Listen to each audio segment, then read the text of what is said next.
study or our examination of Elijah Hixson's article, which has to do with the comma Johannine.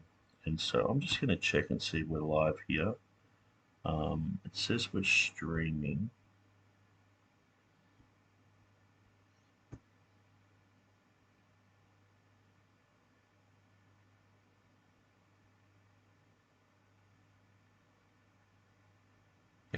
Okay, so it does say we're live. Sorry about that. I think I've just got too many things open. So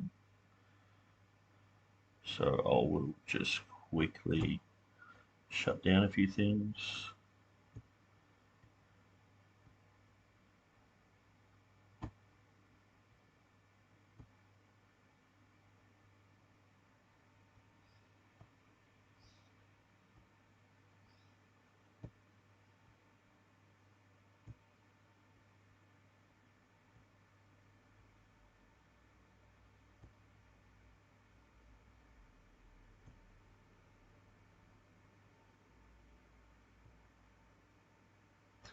Okay, just a little bit faster there. So this is the second part of the evangelical textual criticism examination, and so this was on the 7th of January 2020, and so this is part 2. The Greek manuscripts of the comma Johannine, 1 John chapter 5 verse 7 to 8 by Elijah Hixson. And so I'd encourage you to go through the first video, or at least read through what Elijah said here up until the 4th manuscript. And so we're looking at, I'm just going to see how this is coming out. It keeps saying that it's not really a good connection, which is a bit of a shame.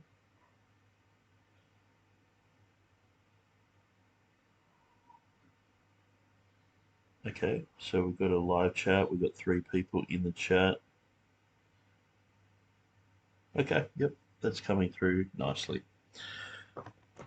So we're looking at 418.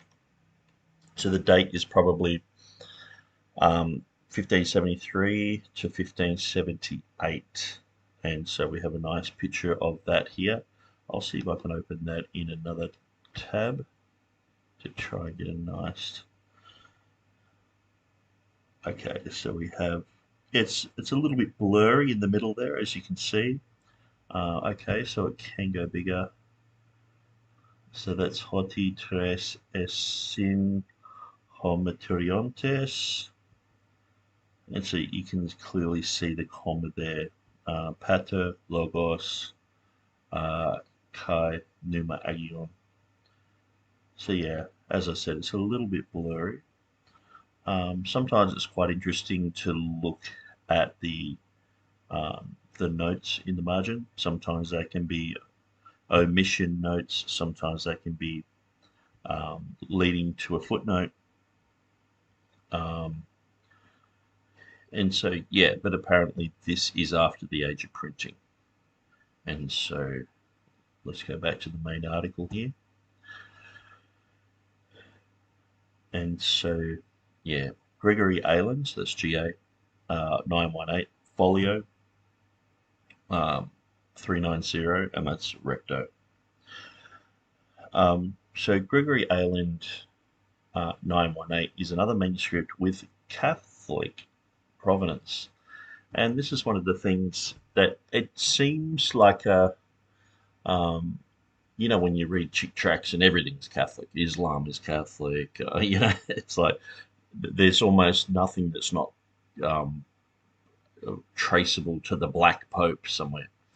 To me, Elijah sort of adopted that type of thing in trying to come against fundamentalism, in a sense where perhaps he grew up with that type of mentality and he's trying to get back at that. So he's saying, look, these comma Johannine manuscripts are all Catholic. You know, I mean, it's just, to me, it's just strange. I mean, the whole of Europe was Catholic. It's like saying that, you know, this manuscript in Saudi Arabia was owned by a Muslim. It's like, well, obviously, it's to me, it's a silly thing to bring up.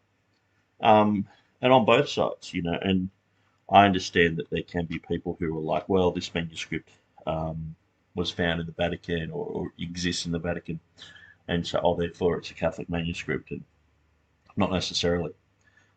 Sometimes there are just manuscripts that exist, and they were just compiled by someone, ended up for sale in a library somewhere, and a museum's bought it. And so whether it's on a certain part of um, a line on the map that divides France and Germany, or whether it ends up in the British Museum, or wherever it ends up, um, it like, I'm not saying it's not important to know where manuscripts are from and everything like that, but I just find that there's a theme going through this article, which is trying to make out the Communionium is a Catholic concept. Um, okay, it is one of three manuscripts. The other two are 6.1 and 429 margin. Okay, I've just got to check something here. Live chat, we've got three people in the chat. That's fine. Yep. You can hear me.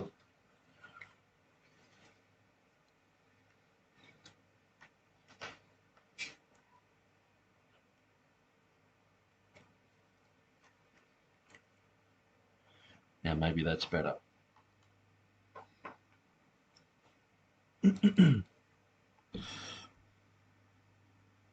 Okay, I'll start from the top.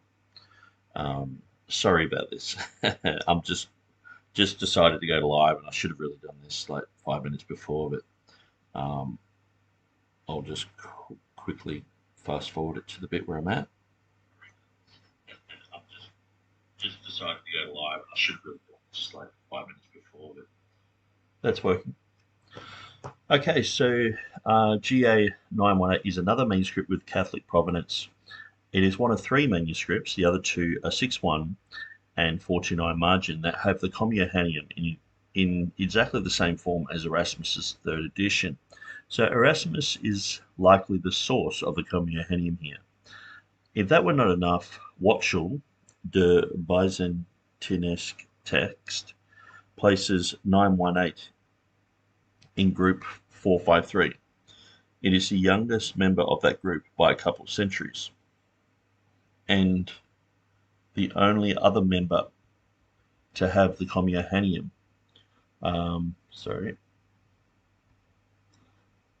Per my remarks above, it's beyond a reasonable doubt that the Communionium is an addition derived from Erasmus. We might have expected the Complutensian polyglot here, given its Spanish Catholic provenance, see below. But there are a number of differences between Erasmus's third edition and the Complutensian polyglot in the Communionium, and 918 matches Erasmus perfectly. Consequently, 918 is not a witness to a pre-Erasmian Communionium. We can say a bit more about 918. We know that the scribe is one Nicholas de la Torre, sometimes written Nicholas Torianos. See the reference in Ernst Gamilschegg and Dieter Halfiger, Repertorium de Griechischken Copisten, 800 to 1600. Nicholas was born in Crete, but he worked for Philip II of Spain at the library of El Escorial, beginning in 1573. Nicholas's dated manuscripts have a range of 1562 to 1586, but given the ties to El Escorial, where the manuscript remains to this day, and given what we know about Nicholas's employment there and travels elsewhere, I would expect that he made the manuscript between 1573 and 1578. Conclusion: GA 918 is a manuscript of Catholic provenance from the 1570s that broke from textual tradition by adding the Johanneum of Erasmus's third edition. Okay, so what would I make of that? I don't really know anything about that manuscript, but if I was to study that out, what I would firstly ask is I would look at the whole entire manuscript to make sure that that's when it was written. I would make sure that that is the person who wrote it. And I would look at other alternatives that have been given throughout history, because usually there's someone who said, oh, no, that was written in this century or whatever. And usually there's a reason why it comes up in a list like this, because, manuscripts that are after printing, usually they're just not counted. But some people do count them, and sometimes there's a reason why, and sometimes there's a controversy around a certain manuscript, or sometimes, like say Codex Montfortianus, these things are contested of whether it was this was brought to Erasmus, it was sort of printed on demand sort of thing, and there's a whole bunch of anecdotes around that. And so I would look for all those things. And so as we go through these manuscripts, these are things that I'll look at, and we'll examine this information again. But for the moment, there's not much I know about that, and so we'll just continue on with number 5. Number 5 is 2473 or 1634. So this is Gregory Ayland, 2473, folio 301, recto. So here we have ho pater, ho logos, kai to agios pneuma, in the nomina sacra there with pater and pneuma. So yeah, it's definitely got the comma there. But just before we do that, I just want to go back up to this one, because I think what I noticed when I was reading this is it doesn't have the definite articles. So usually when it doesn't have the definite articles, people say that it is, a Latin manuscript. So it either goes back to the Latin, or, goes back to Cyprian or whatever. Or it's just basically copied over from the Latin. So here we have Pater, Logos, and Pneuma Agion, so the Spirit Holy. So Father, and so these don't have the definite articles. And so what I might do is I might quickly just go to tr.org.au. I'll just sit down to the article on the Johanneum and check out Erasmus's editions. Okay, so, well, the third edition here. Okay, so yeah, he did leave those out. So let's have a look at that. So that's very interesting. So here we have the Stephanus' edition. So we have Erasmus's edition here.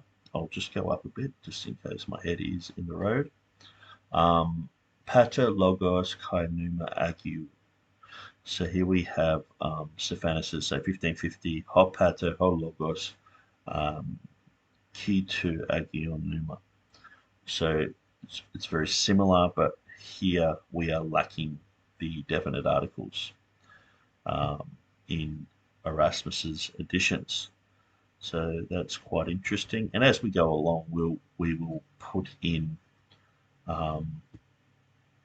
more information into these editions, because I'm really interested in how it became as clear as it is.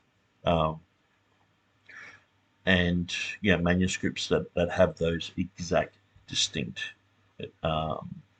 markings. And so here we have, Hot Pater. This is in the Elzevir's 1633, Hot Pater, Ho Logos, Ki to Agion Pneuma. So here we have the definite articles there in the 1904 Greek. So yeah, just of interest. Okay, so let's get back to this. So back to this one. So this one definitely has the definite article, ho, pater, ho, logos, and so it ends in pneuma.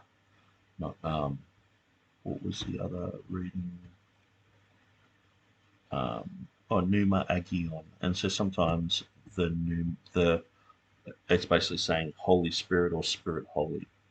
So this is saying agion pneuma, sometimes saying pneuma agion or agiou. That looks like agiou there. Okay, so I haven't found much about 2473, except that it's dated 1634. And Watchell considers it to be a copy of one of the later editions of Textus Receptus based on its textual affinity in the De Byzantine text, 320. Still, the King James Version already existed by this time. This manuscript rolled around, so that's just mentioned there. It's just a curiosity. It doesn't really mean anything to either side of the debate. Okay, so number 62318.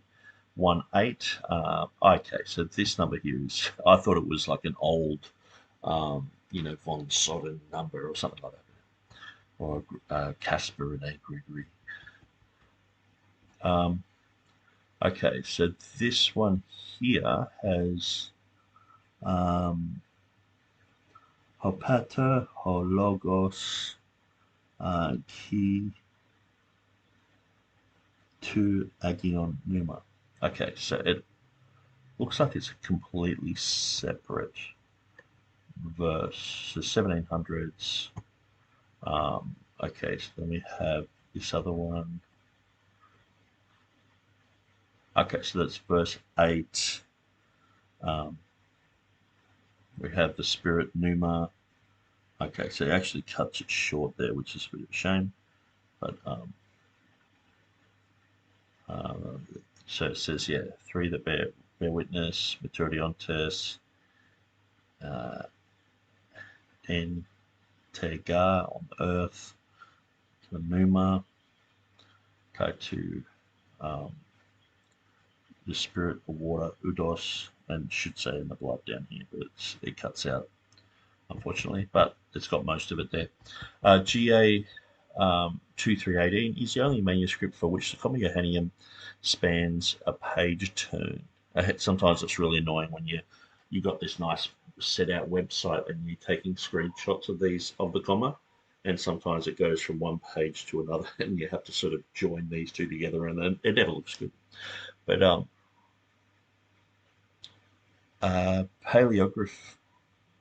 paleographically, it dates to the 1700s.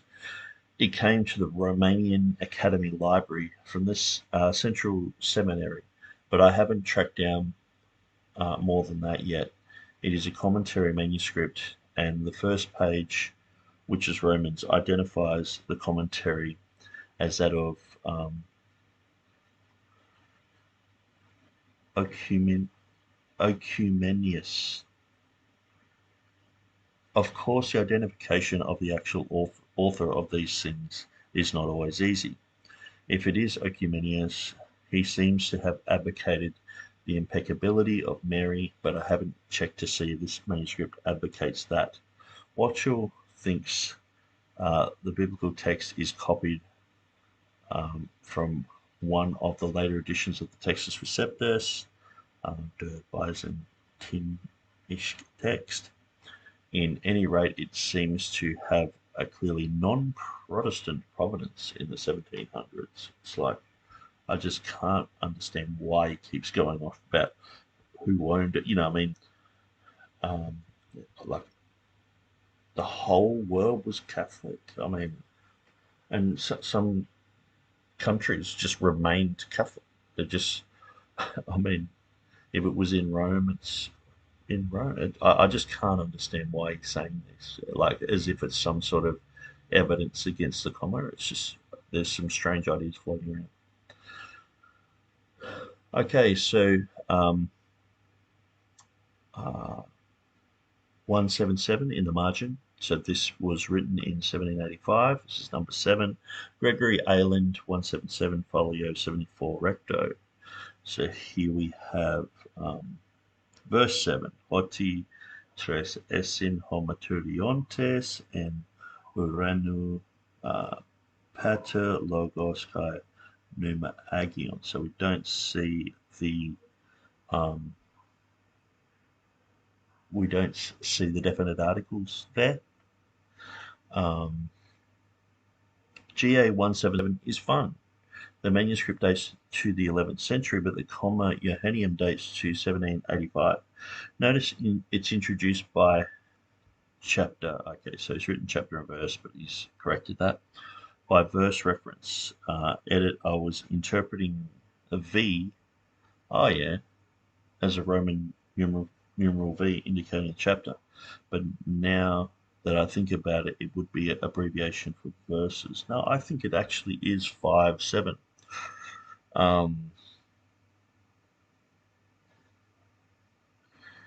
Yeah, let me think about that. Yeah, interesting. Anyway, either way, it clearly designates the marginal addition as verse 7, and the verse number is the latter feature anyway, which firmly places it later than 1551 when Stephanus first introduced verse system. I've got symptoms on my mind with COVID everywhere. The fun part is that we know who wrote the note and when. Okay, so some guy. The ink is different, and some of the letters are a little bit stylized, but it looks to me to be clearly the same hand. A lot of the letters are distinctively the same. The rho and the sigma, especially, and neither sample of handwriting has very many accent breathing marks. The author of the note is Ignatius Hard from 1749 to 1811, priest of the Church of Munich in the year 1785, month of June the 20th. Let me guess, he's a Catholic. Hard also published catalogues of the manuscripts of Bavaria. See one of them here. I found one reference to him as a Welt priester and worked in electoral court library in Munich. As far as I can tell, those two elements point to a Catholic provenance. There we go. The electoral court library appears to have acquired a large collection from the Jesuits in 1773. So maybe this was one of those. I haven't looked at the name, date, and verse of the Comia Johannine here. More or less disqualify it as a genuine Greek New Testament witness to be taken seriously when establishing the original text. GA 177 margin is not mentioned in the text work volumes, though 177 is cited as one of the 500 or so manuscripts that do not have the Comia Johannine. This is pure conjecture on my part, but I imagine it's because the chapter and verse numbers strongly suggest that it was not copied from any ancient Greek manuscript tradition, but loosely from a printed source. I should also note that the form of a Comia Johannine here is unique among manuscripts. Of the editions I checked, admittedly not many.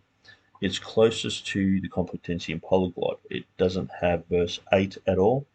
I give a comparison below of 177 margin and the Trinitarian Bible Society's Textus Receptus with differences underlined. Okay, so here we have the differences. We have the two oranu, so in the heaven.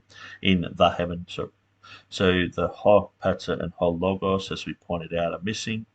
To agion pneuma, and so it's missing the definite article 2, and it just has pneuma agion, so it's reversed. And here it is missing quite a lot. So the ophtoi and kai tres esin or Metoriontes and Tega. And so, yeah, it's missing quite a bit. So he points that out there. You can see that. Although I can't say much about the provenance of the manuscript, the provenance of the Communicationum here is a Catholic priest in Munich making the note so recently that by the time he did it, the United States had already existed as a country.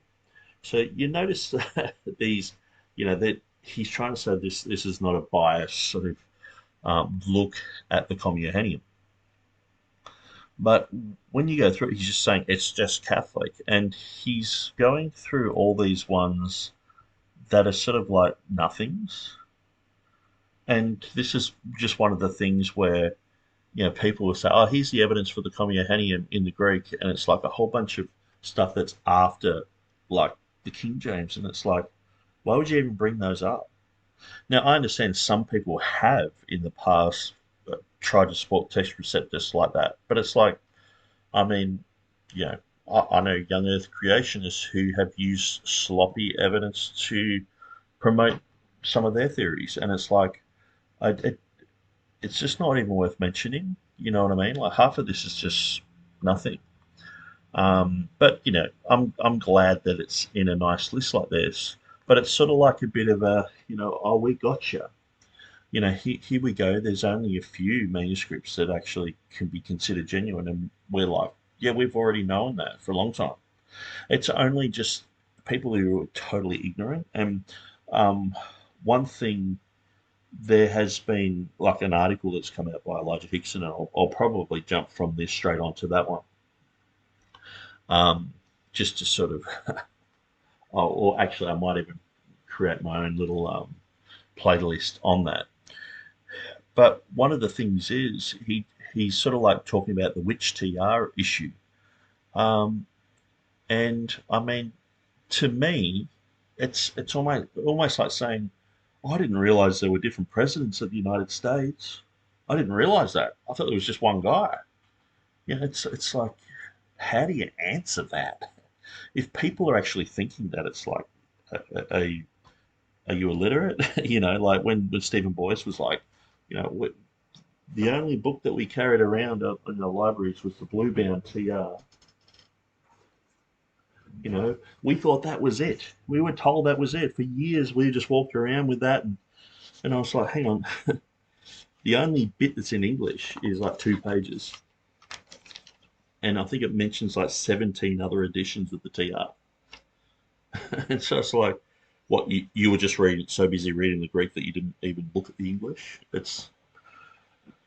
I don't know why. It just seems like this, we got your moment, the witch TR issue. It's like, really, guys? I mean, you guys are still making your Bible. If you guys have some other manuscript find tomorrow, like Sinaiticus or something, you'll change your Bible accordingly. It's like that's what you're doing. You're reconstructing. You're rebuilding your Bible because it was lost for like 1,500 years. So you have to rebuild it. And yeah. So anyway, this whole witch TR thing, I understand that there are people in the TR camp who won't be definitive. Like most people just say, "Oh, Scribner's, that's good enough for me." Where to me, I'm taking the logical conclusion, going, "Okay, Scribner's is basically Theodore Beza's 1598 with about 20 translatable differences," and so it is a tiny bit different. But I mean, you're splitting hairs. But then these guys who have such massive differences in their manuscripts and all the rest of it. I mean, just sort of the Tyndale House text compared to Nestle Island text, there's huge differences. But it's like, yeah, they're straining out a gnat and they're swallowing a camel. But they just want to make this a huge issue. Which TR, which TR, which TR? And it's like, well, and I'm just like, well, it's um, the Textus Receptus that underlies the King James version that they never got around to printing. Um, Scribner got around to printing it, in 1881, but he did a pretty good job. He wasn't exactly perfect, but it's good enough.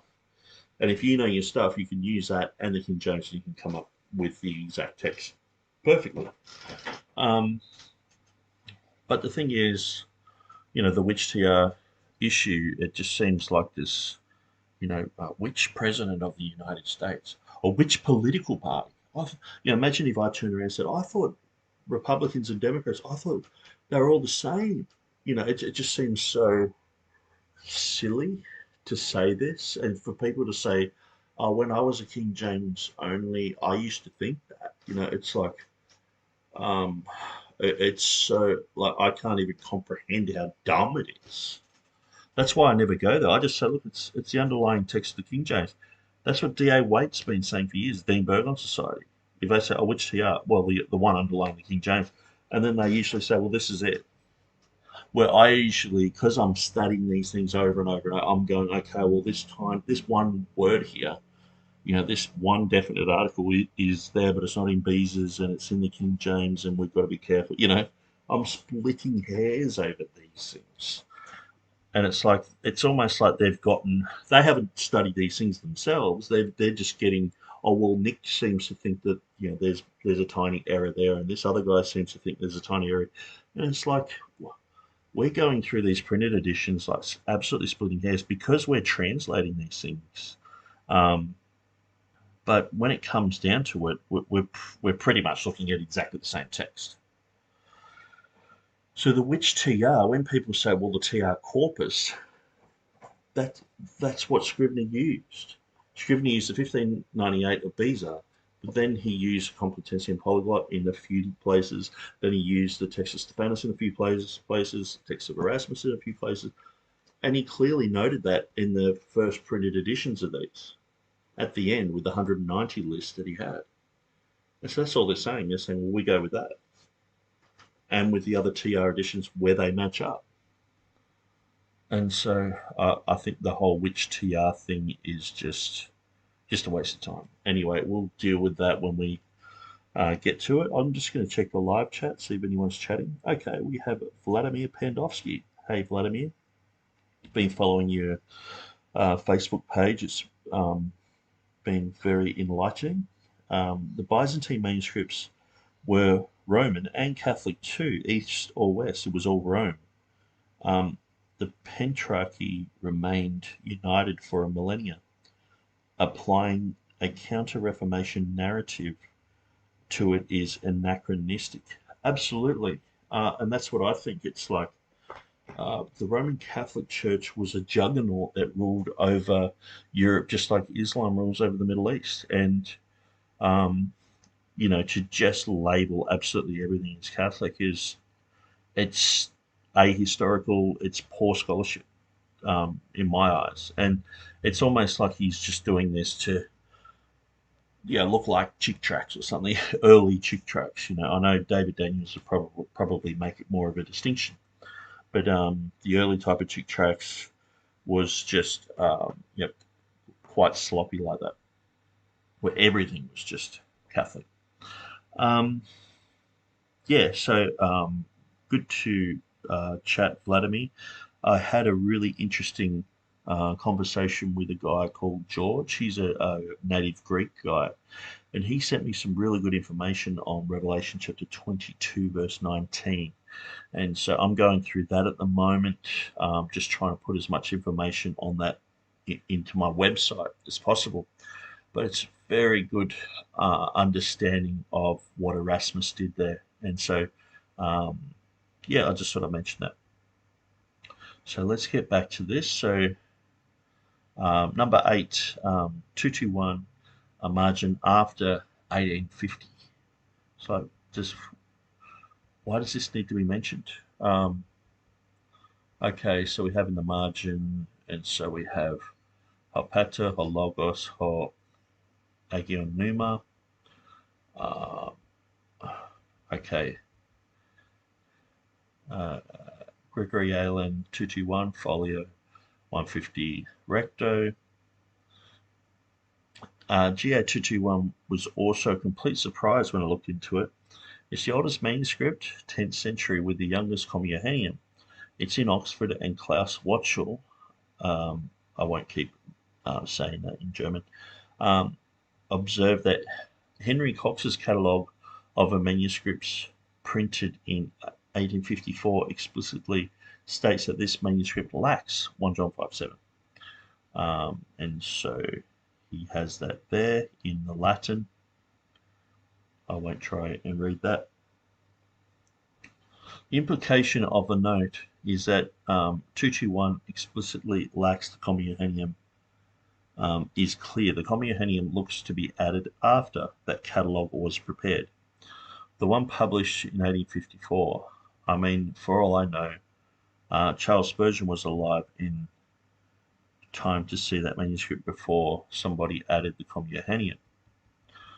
There are 2 more manuscripts of the Communionium in the margins, but I couldn't place the dates accurately other than the Communionium is in the latter hands. Okay, so yes, obviously that manuscript people were putting the comma back in, many years later. So 88 margin. This is number 9 here.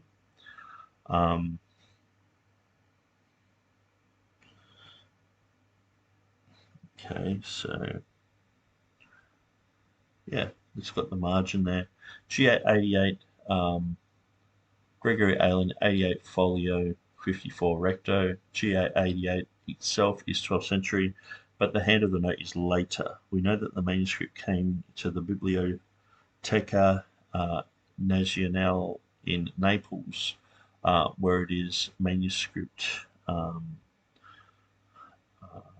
IIA 7 from the Biblioteca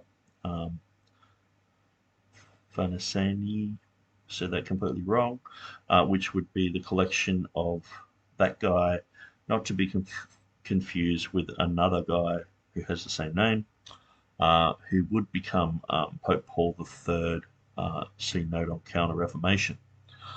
There is a Latin note on folio 2 recto of the manuscripts that notes that the Communionium is omitted and uses chapter and verse numbers, though it does not prove when the Communionium was added.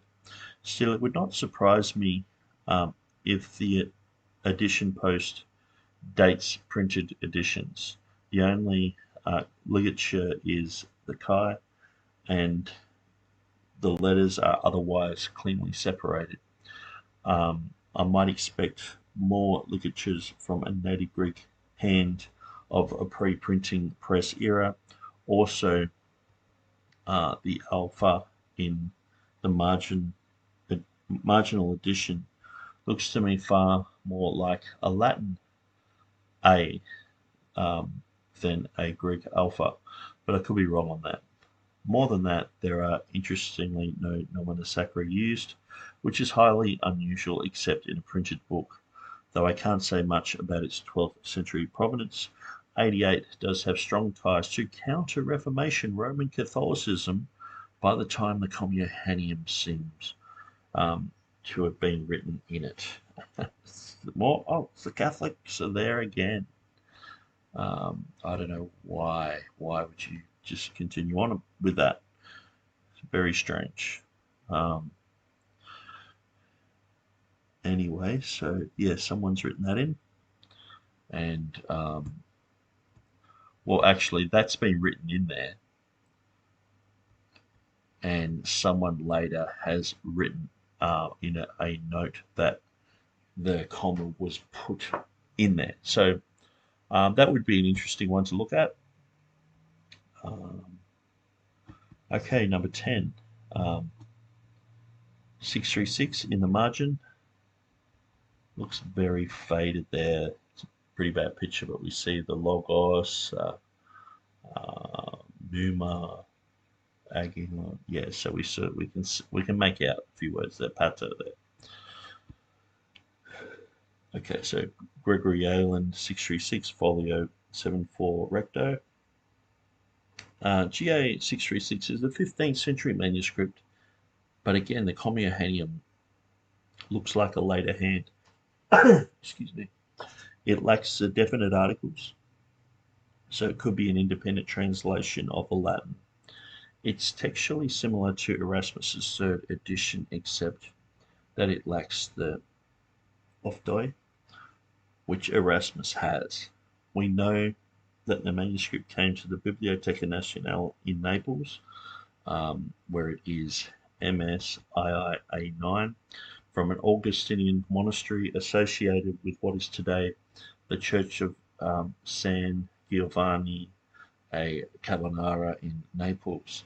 It seems to give the manuscript itself a 15th century Roman Catholic provenance, though it is unclear when the marginal edition was written. It does have numerous Greek and Latin notes, both in the margins and interlinearly. And an interesting study might be for someone to go through 636 and try to identify the source of these notes. Okay, so we've got notes there.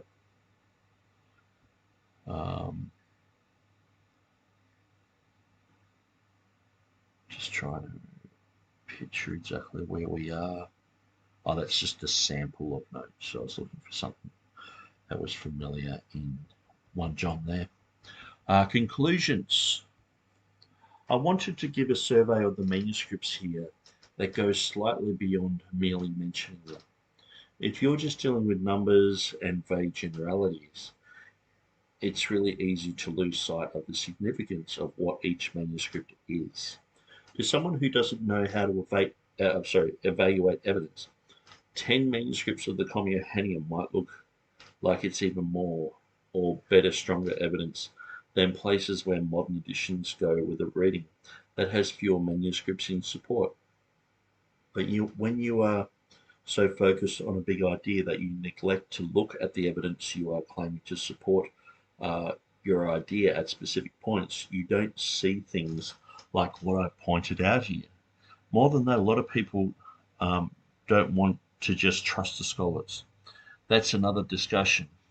But I wanted to lift the curtain a bit and show why scholars can arrive at some of the conclusions we do. I've tried to walk through a few cases of why I think these are the reasonable observations about the manuscripts, and from those, the reasonable conclusions about where the data leads. Note, yes, data is a Latin neuter plural. Let's not forget that in both Greek and Latin, a neuter plural subject can take a singular verb.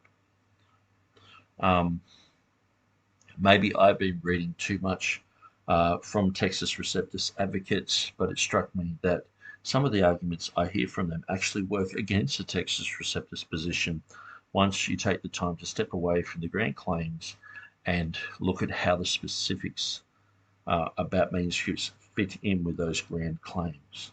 I often hear from people who want to do away with modern textual criticism that the Textus Receptus is based upon manuscripts with known provenance, and I think that they mean approved texts by the Church, whereas the Oxyrhynchus papyri were discarded as rubbish, etc. Yet I don't think I've ever seen any Textus Receptus advocate making this claim acknowledge the lectionary markings in Codex Beza, which are sure indicators of church use as anything.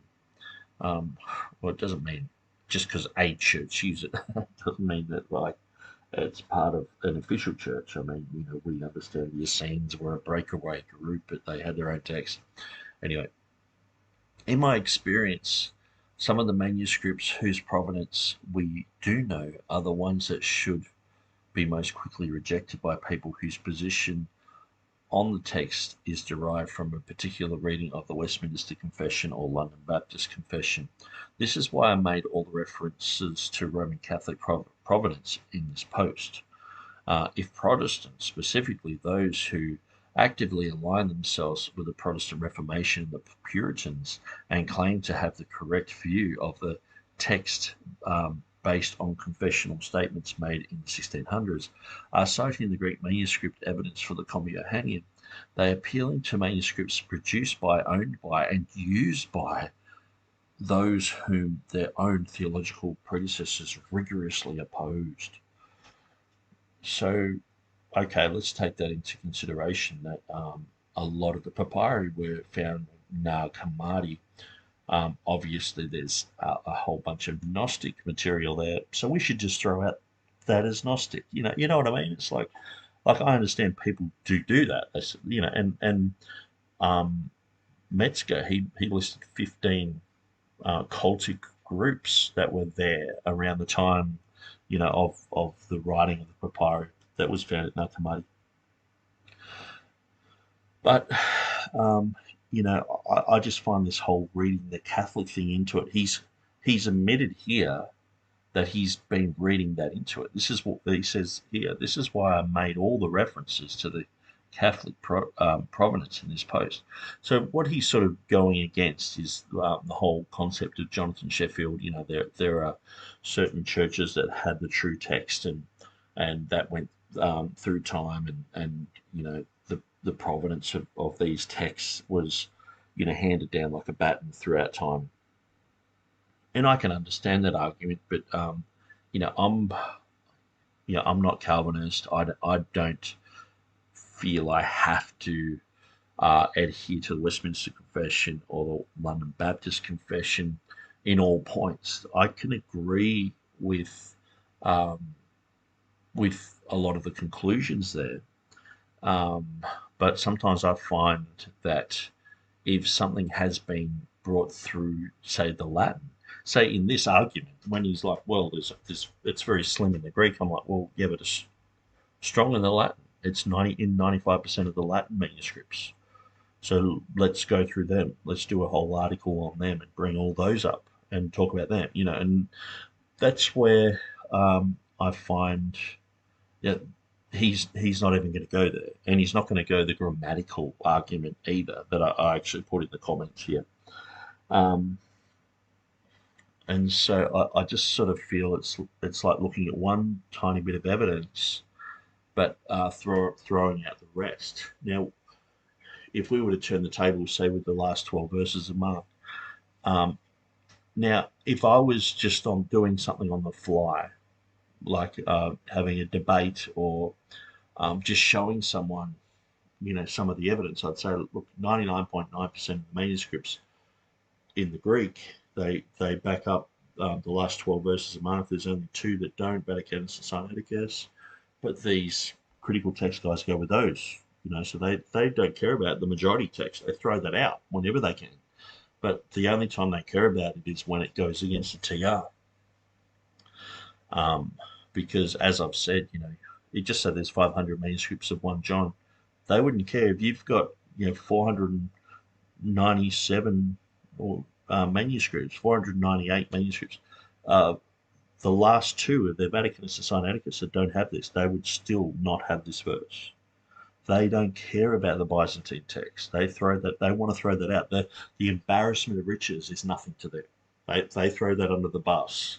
They only bring it up when it's can bolster, Vaticanus and Sinaiticus, when it can help them. And so, but even in mentioning the last 12 verses of Mark, if I was doing an article like this, a scholarly article, and I was working for, Tyndale House or whatever, I would have to acknowledge and say, okay, well, there are other reasons why people follow the comma.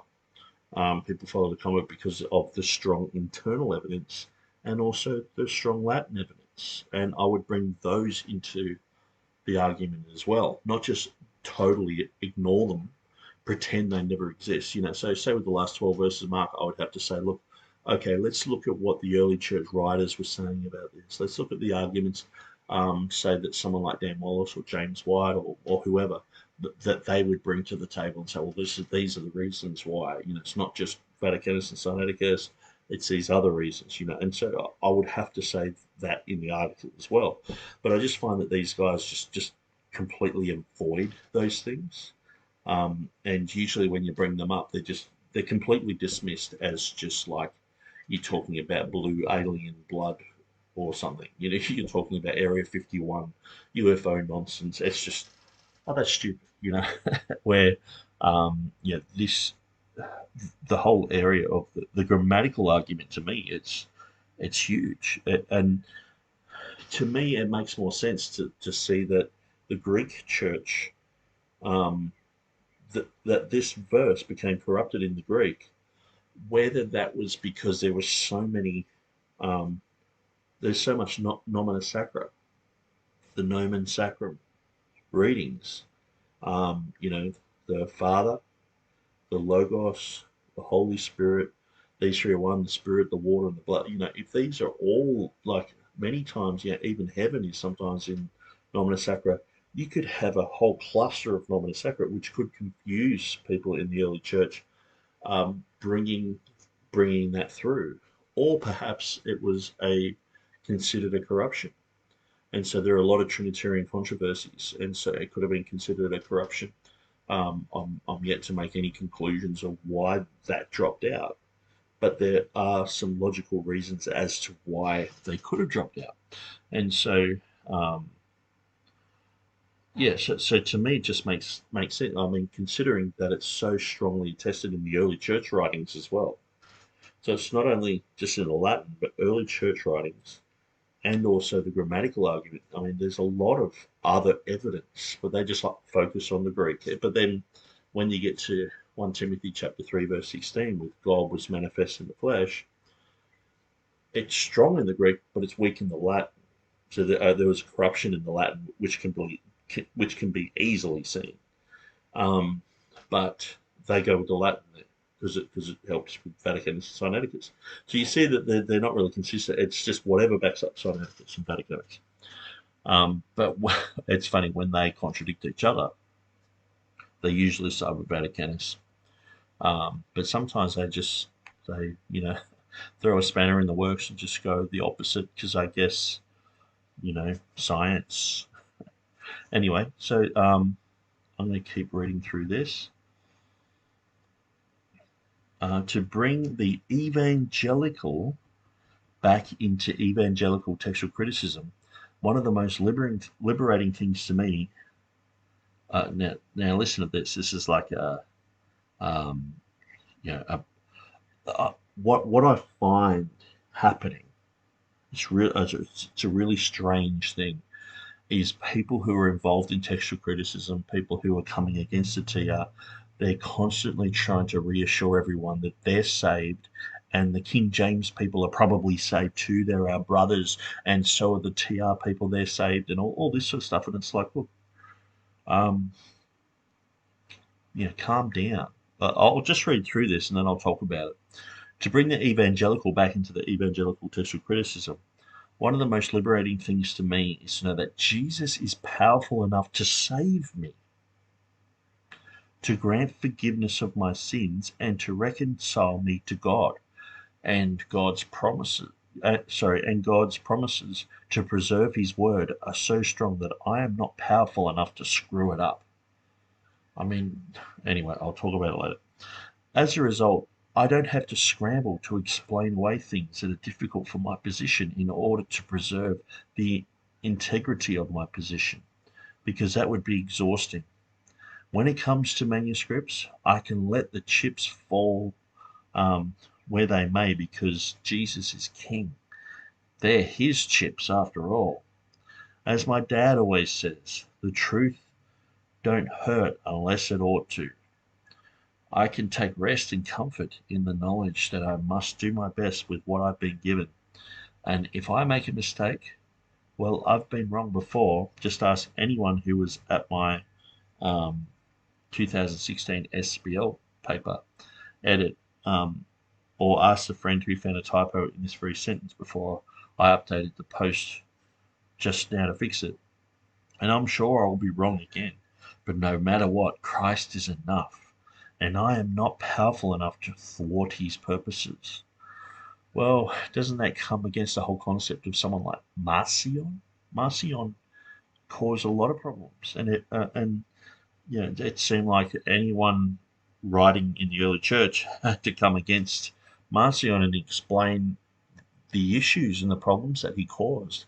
Look at the cults. Look at the way that Scripture has been perverted, even by the Gnostics or the Jehovah's Witnesses, or what these same guys are looking at versions like the Passion Translation and going, this is disgusting, and So why would they do that? Why not just say, well, God is God, and He's big enough for salvation? I just can't understand this type of thing. It's like God is like, why are you mentioning all the sky is blue and the sun is hot?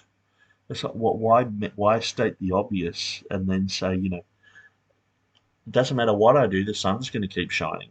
It's like, what's that got to do with anything? I mean, the Bible says that if you add or subtract from the Word of God, God will add to you the plagues that are written in the book, and also take away your name out of the book of life and out of the holy city, and from the things that are written in the book. And so um, it's pretty clear.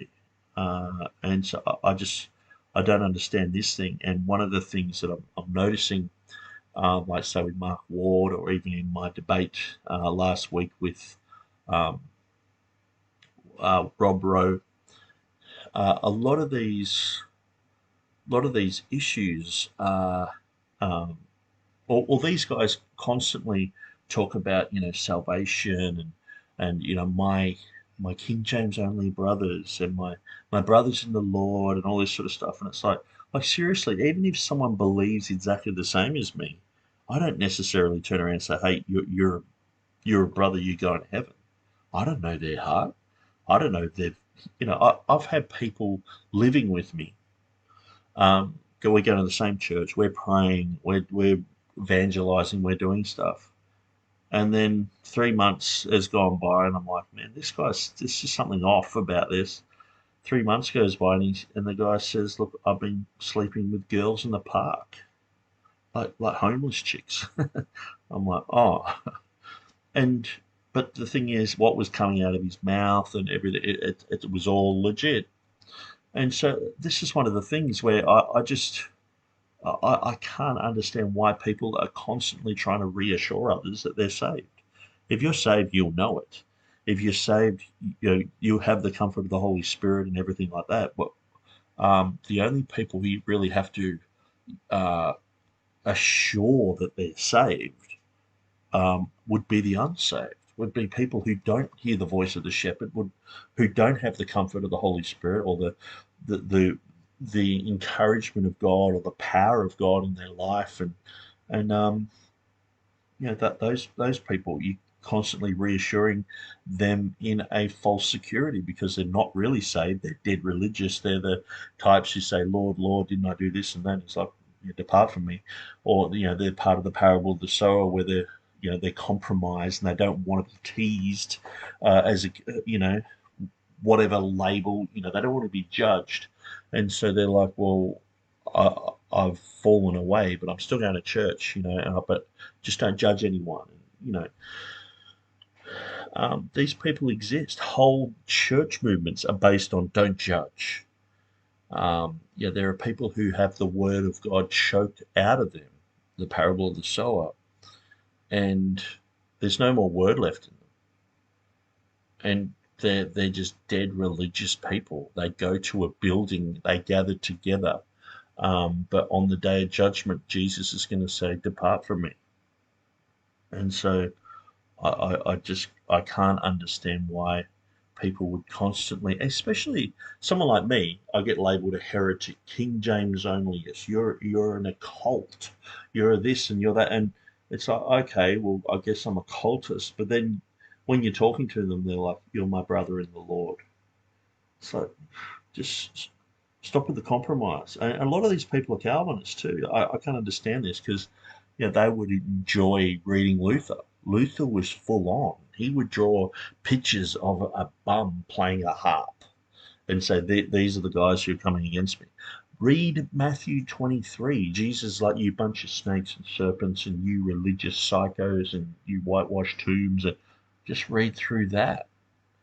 I just can't understand this whole wishy-washy. Oh, we're all brothers in the Lord, and we've got to be charitable and all this stuff. It's like, mate, harden up a little bit. And the thing, I guess, because I came from a non-church background, so I got saved when I was about 20, and I was really rough. Coming to the church, And so then we're like youth leaders and stuff like that. And when the youth would be whinging and complaining about life, it's like, look, you guys have no idea what it's like to be unsaved.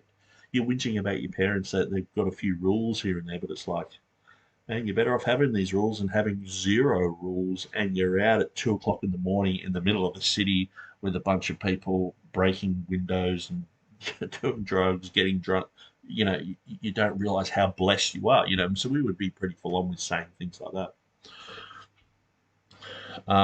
But I just find that some of these guys who are critical text guys are very like um, very touchy.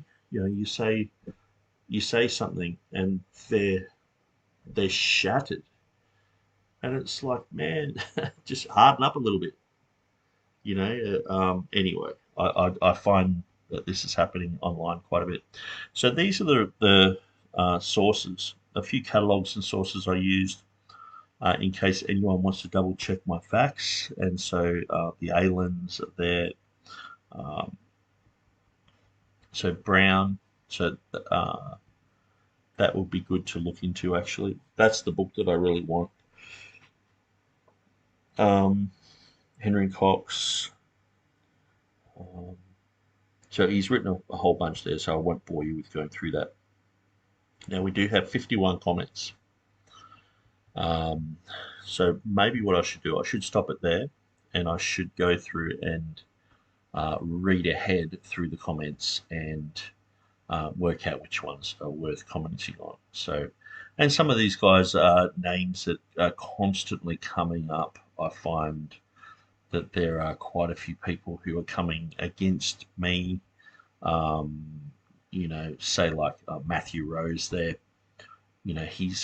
I mentioned in one of my videos recently that Scrivener was basically like a critical text guy. He's like in the comments like, prove it, prove it, prove it. And it's like Mark Ward did a whole video like last week, and he didn't mention it was Scrivener, and he mentioned how many critical text concepts this guy had and how many verses he wanted to delete and all this, and then he's like, I'm talking about Scrivener, like it was a shock at the end sort of thing. And so I'm just like saying to Matthew Rose, like, just watch that video. It's like, but these guys just want to argue. They just want to argue about nothing. That's what I find. That they're not really interested in what I have to say. They're trying to say something to me. They're trying to persuade me in a certain direction or admit to some sort of guilt thing. And it's like, man, you know, they just have this spirit, and you know, I sometimes I just can't be bothered with people. If someone's got something to say, like, and someone's got something to correct me on, I'm all for it, because I know that, even with me, I've chatted with Peter Gurry and even Elijah Hixson and Timothy Berger, and we'll chat about things, and then I'll come out of that going, yeah, actually, no, they had a good point here, they had a good point there, that was, and I'm not saying their whole thing was good, but just a few little points here and there where it tidies up what I'm saying, and I enjoy that interaction. Where I don't enjoy interaction where it's just like, you're a moron, King James only moron. Why don't you admit it? Why don't you? It's just like, okay, I'll admit it. I'm a King James only moron. Is that better? You got these conversations with people that just go absolutely nowhere. Okay, let's look at the chat. Okay, so Vladimir Pandovsky says the Jesuits must have owned time traveling technology. They even got Cyprian to use the Communianium in the 3rd century AD. See, that's the thing. If Elijah was really into talking about the comma, this should be the start. Going, okay, so we understand it's not in the Greek. It's very slim in the Greek. But let's look at the comments. Say between, um, or from Cyprian onwards, and go through, systematically going through those. And that would be enlightening. But the thing is, on their blog spot, they're not wanting to bring up um, information that can help the TR position. They just want to create doubt in it. And so it's a bit like, say, going to a Jehovah's Witness blog and they're talking about, oh, this verse seems to talk about the Trinity. They're not going to bring that up. They want to talk about verses that sort of, make, blur the Trinity, or ones they've mistranslated or whatever. But yeah, good point. Um, the Oxyrhynchus papyri are a group of manuscripts discovered in an ancient rubbish dump near Oxyrhynchus in Egypt. They are literally rubbish, and that's true. And the thing is too, it's like if we haven't had them for like you know nearly 1800 years, and we haven't missed them. You know what I mean? It's like the long lost cousin or something that you haven't seen for like 50 years. It's like, do we really want to go and visit them? Will our life be um, better or worse? Or it's like they haven't really been around, or in the shed, the old thing that you're keeping for so long, and it's like you open up a box, it's like, oh, that's right, you never use it. You should just chuck it out. It's just taking up room, but it's like, and that's the thing, like the papyri. And I was chatting on the Textus Receptus Academy with what's his name, Buck. I think it's Buck. Anyway, I should really write these names down because, some of these guys, I talk to them every day, and sometimes people blur into other people as well. I'm like, oh, this guy's a TR guy. Then later on, I'm like, oh, actually, he's a majority text guy. I'm getting this guy confused with someone else. But yeah, he was saying that basically the papyri, none of the papyri readings have affected the critical text in any way, shape, or form. And so I sort of corrected that a little bit in the sense where some of the papyri readings back up Vaticanus and Sinaiticus readings, and so they will use them as like, oh, well, P75 says this or P66 says this, and so that it's like more proof, but that there's no novel readings in the papyri that they're using today. Um, so yeah, they don't even use them, and so this is part of the embarrassment of riches, apparently. Um, the embarrassment, the embarrassment of garbology, or or just embarrassment. Period. That's good. I'll have to use that because yeah, some people think I've come up with like I know some guy said once. He said, "I really love how you talk about the banana peel moment," and I use that all the time now. Rasmus, he just had this banana peel moment. Slipping on the banana peel over here and over there. But I actually got that from one of my good friends. He used to just summarize like American politics. To be like, okay, so this is what happened. They did this and did that. But then the banana peel happened, and now we have to have this war, and and we'd just be laughing at that. But yeah, that's a really good thing. So maybe the embarrassment, because in the recent debate, I was calling it the embarrassment of glitches because I was talking about how many glitches were in Vaticanus and Sinaiticus, and it's like they've, because the most accurate text that we have today should be considered original because we believe that God is an accurate God and He got the text correct. So if we have it correct today, well, that should be how it was. But they have all these glitches and wrong genealogies and wrong history and wrong lists and things and wrong locations and so it's an embarrassment of glitches. But yeah, the embarrassment of garbology or just embarrassment. So I can probably work that into something where it's like someone who uses that quite frequently. Like I noticed Mark Ward uses embarrassment of riches in talking about how many printed Greek texts that we have now. Or no, he was actually talking about English versions. That's right. We have an embarrassment of riches when it comes to the English versions, and it's like, and so you know, you go through Galatians chapter 5 verse 12, where it says to cut your genitals off. Um, in the King James it says, "I wish that they were cut off," disfellowship, for your sake. but in the other versions it talks about, I wish that they would, and so, um, yeah, I'll have to word it into like it's an embarrassment. Is this based on the embarrassment of riches, or is this the embarrassment of glitches, or is this just an embarrassment? So anyway, I really appreciate that. So Vladimir's just said the extraction of artifacts from garbage dumps is called garbology at Princeton. Okay, I wish I was joking. Yeah, well, I think that's the thing is, and um, the Hebrews, they would get their text, and if they found fault, the Masoretic text, if they found fault in their text, they would burn their text. And so there was a whole history behind that as well. And so that's why we don't find this, huge amount of manuscripts, between, say something like the Dead Sea Scrolls and the Leningrad Codex or whatever. Um, we we we see that there's this gap because they were burning text. They were, imagine if we did that. Imagine if we just went, okay, Westcott and Hort in the bin, okay, New American Standard Version in the bin, and just kept every one of these Bibles. We were just burning them to the point where they got rare. That would be really good. So anyway, I think I might leave it there because without going through these comments, I don't want to just bore you with going through and reading comments that sort of lead nowhere.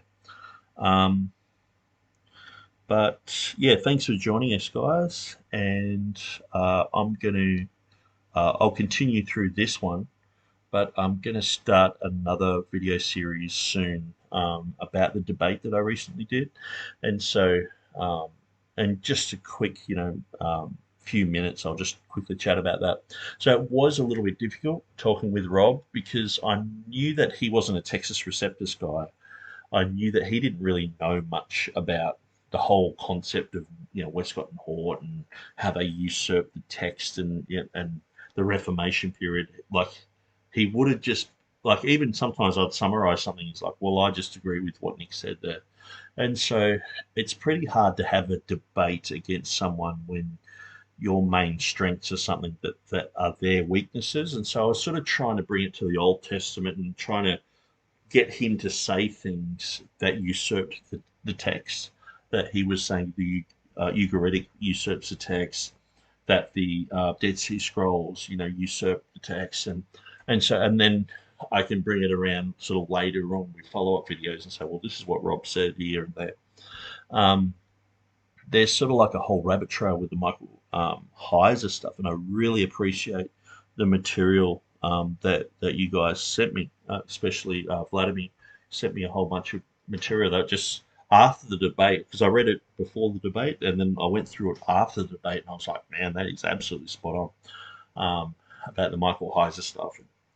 And so uh, I'll go through um, his issues, and so he talks, about Lucifer, and he talks about a whole bunch of other things, um, and the names of God, and was it Deuteronomy 32:38, where they have the divine council thing, and the mistranslation of the sons of Israel, the sons of God, and this sort of thing.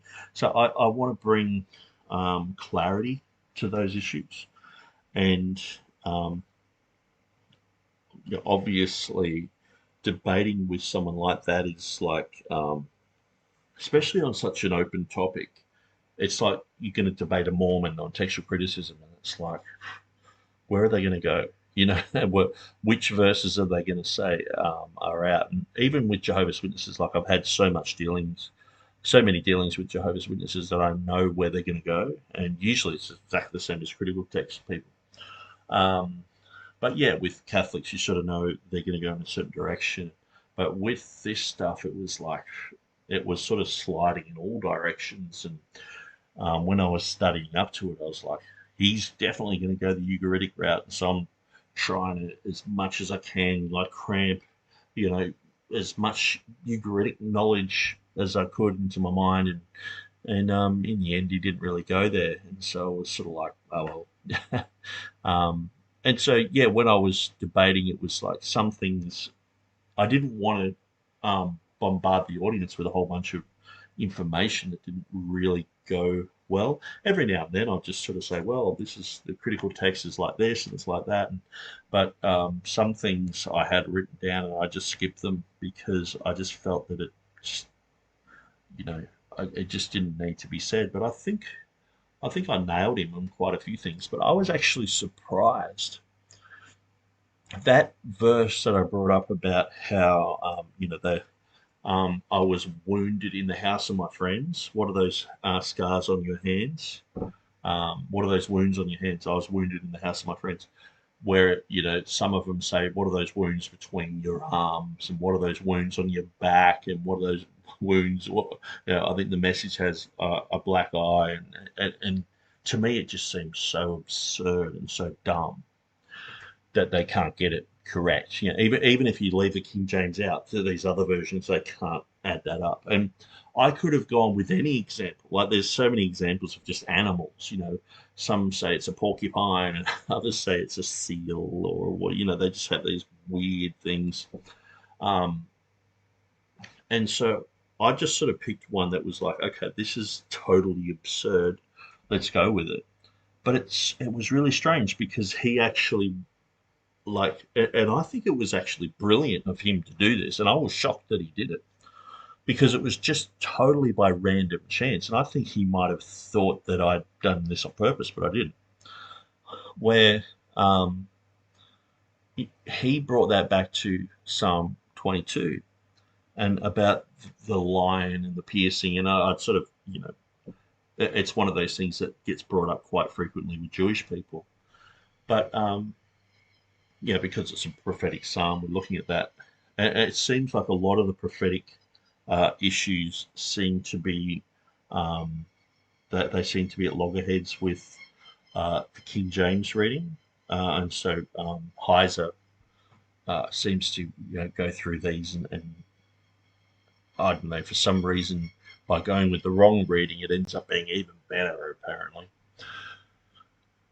But yeah, he went through the piercing thing, and then he said, well, it's the same concept because you're dealing with the whole body.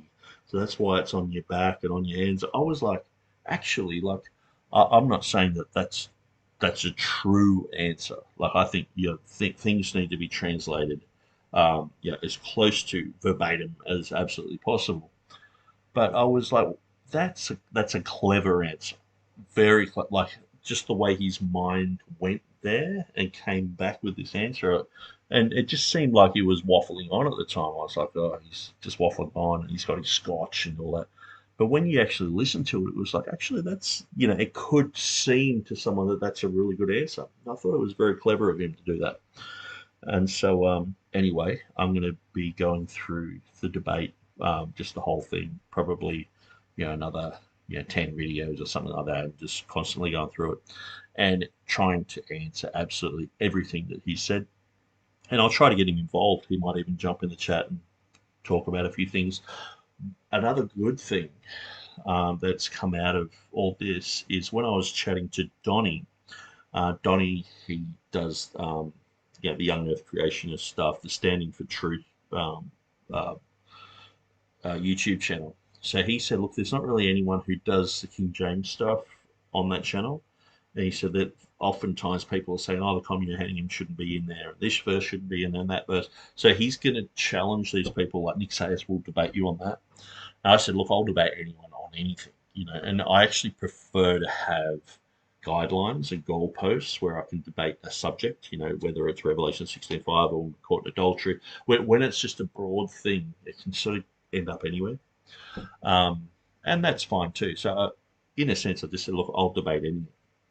So he's going to be on the hunt for people to debate for me. So, for me to debate. So that will be really cool. But one of the things he showed me too was a program called, what was it called? Came up here before, StreamYard.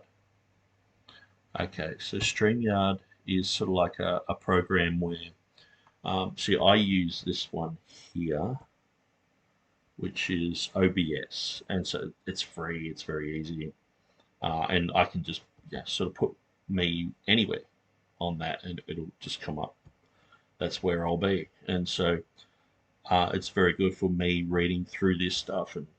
But this StreamYard, I'm able to invite up to 10 people in, and so this will be really good, because what I want to do is maybe have a regular program, maybe once or twice a week, where I can get people from all over the world,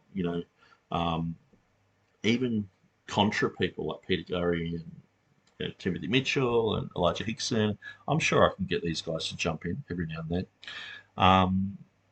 But to say jump on the Textus Receptus Academy page, and we just get the Greek Bibles out, we get the English Bibles out, we get commentaries out, and we just start discussing things, and even things that aren't necessarily just in the defense of the scripture, but just going through things and things we'd learnt, even going through the Old Testament. And I guess there's a whole new world of, like, I've noticed that, like, even just with looking at Rob Rowe's videos, he just has his friends just all log in, and they'll just be there for like 2 or 3 hours and just chat about anything really. They'll have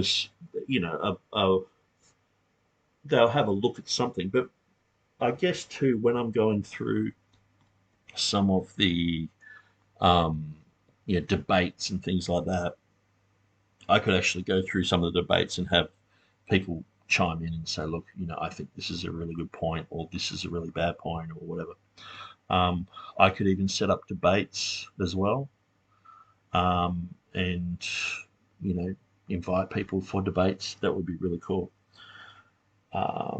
Vladimir says, you're in good hands with SFT. I'm really glad that you're on that platform. Yeah, Donnie seems like a really good guy, and when I chatted with him, we just connected straight away, and he seems like a really good moderator. Like, when I listen to the debates, it's like he's just there doing a whole bunch of juggling, but you don't notice him that much, which is perfect.